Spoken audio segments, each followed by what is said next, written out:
Okay, Coach Phil. You must know, Coach Phil, that we're in the throes of the CFL season. We've got the trash talk going back and forth between the fan bases. Isn't it great?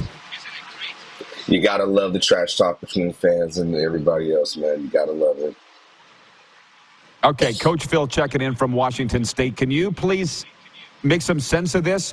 Because you call yourself Coach Phil.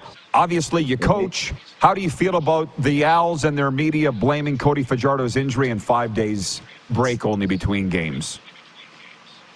It's football. You knew what you signed up for. You knew exactly what was going to happen. And I think I think it's a hamstring injury, correct? Is it a hammy? Yep. Yeah, hammies happen, and he'll get better over the next few weeks. Give him time to rest. Now, I do blame the media a little bit, just off the premise that they did the same thing in Toronto last year, and they hyped him up, and that's a different story for a different day. But things happen. Injuries happen at any point in time. Cody will be okay. Okay, Phil, I got one for you because you follow the league-wide. I know you're a Rider fan first, but let me ask you this. Who's not really themselves? Who's wearing a mask or a costume right now? The 0-5 Stamps. 0-5 Ticats. The winless Elks? Are either of those teams not that bad? Are the Riders masquerading as something they're not at 4-0? You know, like, who's not themselves in this opening third so far? Oh, man. I'm going to go with Edmonton. Edmonton all the way, just because they're not losing games by wide margins. They're losing games by like two possessions where they could have won the game. They could have gotten in better field position. My biggest issue I have with Edmonton is, why the hell isn't Geno Lewis getting the ball? I saw against BC, he literally threw his hand up in the air, and he's got one-on-one matchup with Gary. Quiet. Sorry, kids. But You good? He throws his hand up in the air, and he's like, I'm open. You got to get Geno the ball more. But as far as wearing a mask, Edmonton still, I have some faith in them. Well, there's a lot of learned football people like yourself that follow this league that say Edmonton's not that bad of a team. I'm sitting here going, your record is what you are. Do you have them beating Ottawa on Sunday? Because Ottawa ain't exactly the Kansas City Chiefs. What's your take on that game? I think if Edmonton runs the ball a little bit, instead of trying to just always go up the seam every single time to Curly Gittens, they got a chance. Now, the defense has to step up. It can't just be the secondary making plays for them, and it needs to be guys in the box. And that seems to be a thing this year where the secondaries have had to save a lot of teams.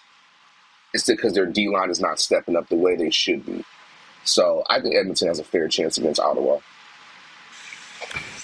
Sask at BC, anybody will tell you that's the game of the week. 4-0 Riders at the 4-1 BC Lions. How do you see this one shaken down? First, this is an early match. This is the early preview of what the West Final to me. Whoever wins these next two, they're going to get home field advantage. And you need that home field advantage because if it's in Sask, they got a better chance of winning. If it's in BC got a better chance of winning. I like how the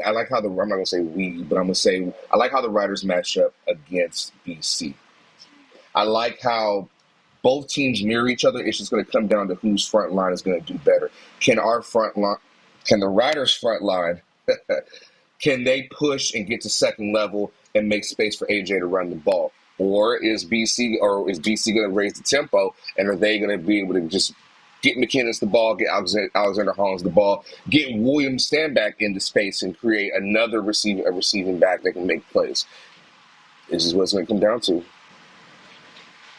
Look, we've always been, as a CFL, a passing league, but Coach Phil, if my numbers are right, and I'm not good at math, but we're in week 6. We don't have one rusher averaging 100 yards a game. I think Kadeem Carey's averaging 72 yards a game. He leads the league in rushing. This league not running the ball anymore, or what? No, I think that they're finding new ways to be creative. I think because they're. You want me to sugarcoat it, or you want me to tell you the truth? I would appreciate the truth. That's what we do there. Although the truth has got me fired before, but I think you're good here. think the issue has been there's only so many ways you can run the ball. There's no secrets. And maybe the defense have gotten better over time where they know how to stop a draw, how to stop outside zone, how to stop the inside zone. Credit to the defense. But it is a passing league. This is how you guys pretty much draw the fans in. There's a lot of passing yards. So it's tough to really say on that one. I appreciate the insight, but it's always been the passing lead, but we've always had the Mike Pringles and these kind of guys that are still smashing 100 yards a game, so something's changed, and it's just an interesting, versatile. Yeah, that too. Yeah, something's going on. I'm not done yet on the Bow and 5 Hamilton Tiger Cats. A week ago, Jim Barker, before they even lost their most recent game, Jim Barker said on this show, Scott Milanovich is in a bad situation there in Hamilton, that it's just a bad setup. What are you seeing out of the Ticats? Is it as bad as it looks? Oh, it's bad. It's bad. But it's not – I joke a lot with Hamilton fans and I call them Scamilton. I think with Hamilton, the issue is it's not – I think there's just – whatever happened last season has rolled over into this season. Does that make sense? A lot of the energy, the juju, whatever you want to call it, is rolled over into this season. They just can't get their footing right. They went into free agency. They went and got my guy Jamal Peters. They got They still have JB. They got Bo. I don't know what's going on with them. And they wanted Milanovich so bad. They got him. Now let him figure it out. The East has gotten better. This is not going to be one of those years where Scamilton's going to get it. Like, oh, we can turn it on near the end of the season, and we can do this and we can do that. No, it's not how it works.